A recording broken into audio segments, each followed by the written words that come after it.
Hello everyone, this is Lloyd from Bizzfo with a short tutorial on importing products. Let's have a look. So I'm going to my inventory screen, back to inventory, and let's have a look. I've already set up two products, and this is what I would typically do is I would first actually create the product. I would then export that product, and then based on that export list I will re-import the product. It just makes more sense once you've created at least one or two manual products, that once you see your export that it just becomes a bit easier and more familiar when you have to re-import it. If you look at the help files, there is online help, so you can just simply go to Google, you can say Bizzfo help, and you would find quite a bit of help files online. So I'm just taking the first one, and if I go to import, I can see there's an inventory and inventory import stock. So there's some more tips and details on how to do your import, and this one is quite important. So your import file is a CSV file, and it gives you the column names with some description and how to set that file. Okay, so let's have a look at the actual import. But again, as I mentioned, let's create a product and then do the export and have a look. Cool, so there's two ways. I can double click any one of these items. It will actually open that specific item. If I do the second one, it opens up the second one. Or I can just click on the top left, which is kind of giving you the same effect. And on this page you can actually go and click on new, which will clear all your details. Or what I like to do is I actually like to take an existing product and then change the name and enter a new product. Now this is a very important thing, as I had said, change the name. So let's just have a look. When entering a product, I'm not changing the name. So if I press enter, it's asking me to clear previous product details. I'm just going to say no, but you'll notice the label is now stating it's a new product. So I didn't change the name, I actually created a new product which is not saved yet. Bizzfo does not focus on barcodes. Barcodes is merely a lookups component of the system, and it's not a unique identifier of the system. It's actually the product name. Alright, so let's just go through this one. Looking at the second option, this would be a department. I tend to just leave it at main. And then the second one would be our category. So to add a category, I can just click on my plus, and I can click on my plus again and add a new category to the system.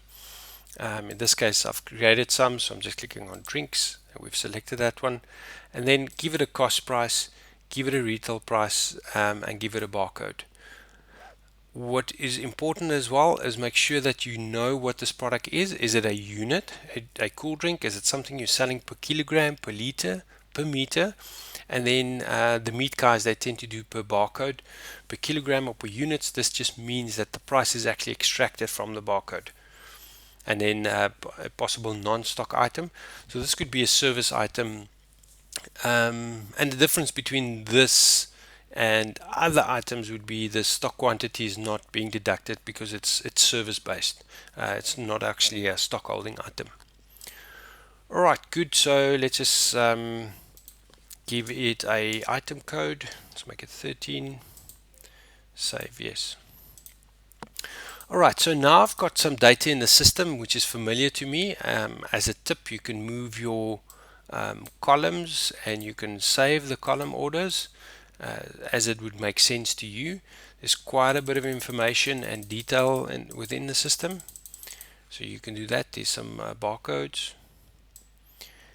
and what I want to do now is let's just go and say file, export products, and a file or zip file will be exported.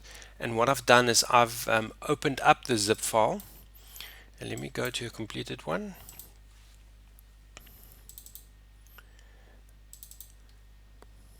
Perfect. So these items are the ones that I've exported, and again, as I mentioned, it's just a bit more familiar when you look at this file now to say that this is the product name, which is unique. This is your invoice description. This is the unit that matters. You'll see that these columns are paired, so if it's unit, it's not sold. sold quantity unit is no, and if it is kilogram, meters or liters, then it's yes. So moving on, the rest of the fields are pretty much default. Here is your cost and retail price you can set. Quantity, quite important. It will export your quantities, but it won't import your quantity because of the following setting. There is a column which is called quantity skip updates. If you think about it, if you are doing bulk changes outside of the system, you definitely don't want to update your quantities, because quantities should only be updated with stock takes. But you can definitely change your attributes in bulk with Excel by exporting and importing. So by default, your quantities won't update. If you do want to update your quantities, you can just set this to no, meaning quantity update skip will be no. In other words, take the quantity that we're importing, which would then be this quantity. So we leave that one as no, as a test. And then just moving to the other columns, these are now default. There's quite a bit of changes you can make. Some of these columns are self-explanatory. In other words, give quantity low warning. So you can play around with these items. Here's your barcodes. Is there a difference between barcode, stock code, part code? Not really, but it does make logically more sense. But the system actually regards them as the same, as basically as a lookup. Your cost code is actually, the field name is still saying cost code, but this would be your actual bin location, just as a tip. Then these are the categories I showed you. So I've set these ones already, so we're going to import them. Supplier, this is all the same. Let's just have a look. So because I exported it, these products existed, so it's quite important that you leave this column as is. Doesn't matter what, but you know, when you import or export it, you'll see these ones are blank. So if you're creating new ones, make sure they are blank. If they're not blank, the system will use this ID to update your item, so you might create some havoc within your system if these ones are messed with. Alright, so let's have a look at the rest. Then you've got some case sizes, some more attributes, but for now we're just going to leave all of them as is. Alright, so let's see what happens. So I'm going to go back to my file, my Bizzfo. I'm going to say file, import products from CSV. I'm going to back to temp, click on this file, open. Perfect. Now I've imported 7 items. Once I click OK, I actually get a little bit of a log file. It's saying all success. If you had errors, it will actually say error and give you an indication of what it is. If you do get stuck on errors, please feel free to pop us a mail so we can kind of help you and guide you to getting your file in. So clicking on view all, I can see my item count is 8, which I'm happy with. And then as mentioned, you'll see that this one is 10. Now you'll notice as well, because the system was importing these items for the first time, they did not exist. It actually took the quantity that was listed in the file and brought it in.